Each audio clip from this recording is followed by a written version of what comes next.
Hello, my name is Kevin Probst, and this is October 19th, 2024. And I'm coming to you briefly today from my little corner of the world, my 2 acres, snuggled away near the pine forest of Georgia, not far from West Point Lake and the Chattahoochee River.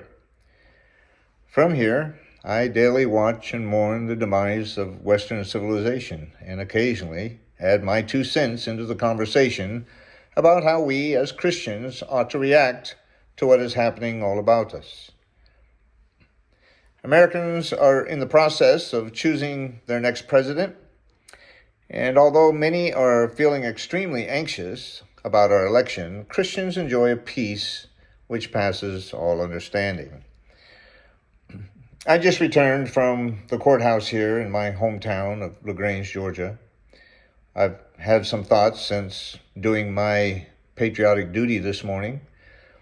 And during an election year, Christians must take special care not to allow a wedge of political differences to bring division into the family. I enthusiastically and with great conviction cast my vote for the candidate of my choice and wondered how anyone could think any differently than I about the candidates, their policies, and this election. However, I know that many others representing the other side voted today, and they chose a different candidate than I did. And many of them are wondering how anyone could make a choice different from the choice that they made. As I walked down the steps of the courthouse after I'd voted, I wondered how Christians ought to think about all they are hearing from political pundits and their talking points, and the partisan advertisements in this area, pretty brutal. How shall we filter all the talking points and the political sound bites that we're being inundated with? If you're a Christian, what I'm about to share will make a lot of sense. If you are not a Christian, it may well be meaningless. 1 Corinthians 2:14, the person without the Spirit does not accept the things that come from the Spirit of God, but considers them foolishness, cannot understand them because they are discerned only through the Spirit. The first time I read through the Old Testament as a high school student, I was taken back to discover a predictable cycle of leadership in the nation of Israel. Some kings were good, some were bad. There seemed to be a fairly predictable pattern of successive kings dressed in white robes, often followed by kings dressed in black robes. Daniel 2:21 says that he, God, removes kings and he raises up kings. And so, if God chooses the kings of nations, why didn't he always choose good kings?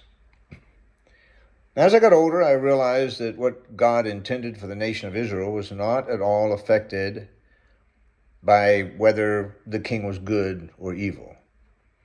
God will receive glory in spite of the conditions or the circumstances.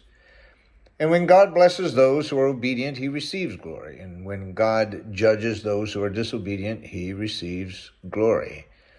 Both the white hats and the black hats glorify their Creator to whom they are accountable. This is certainly our most important election.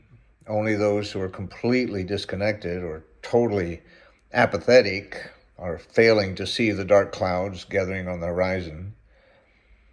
A verse that I can't get out of my mind lately comes from Psalm 9, verse 17. The wicked shall be turned into hell, and all the nations that forget God. We are a people who have forgotten God. We have made God an option. Many have made an idol of the real God, and they no longer worship the true and living God, but rather an image of God that they've formulated in their darkened minds. And they worship that God who will tolerate any behavior, a God so merciful that he has lost his ability to be just. Politically, we must remind ourselves that neither Donald Trump nor Kamala Harris can make America great again or restore humanity's lost joy. Only God can restore greatness and joy to the American experiment and experience. Alexis de Tocqueville, the French philosopher, came to America in 1831, desiring to discover and learn what made America so unusual and unique among the nations of the world. And these words are often attributed to him. America is great because she is good. And if America ever ceases to be good, she will cease to be great. American Christians should remind themselves that God is neither Democrat or Republican. He would never point us to a political party as a source of our salvation, of our goodness or greatness. He tells us very plainly what we should do. If my people who are called by my name will humble themselves and pray and seek my face, and turn from their wicked ways, then I will hear from heaven and will forgive their sin and heal their land.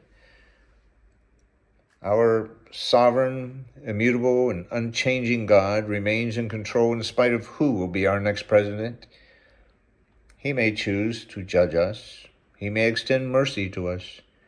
He may grant a reprieve and extra time for repentance. But one fact remains certain. Our God will be glorified, and the path he has chosen for us will not be altered one scintilla, whether our president be Donald Trump or Kamala Harris.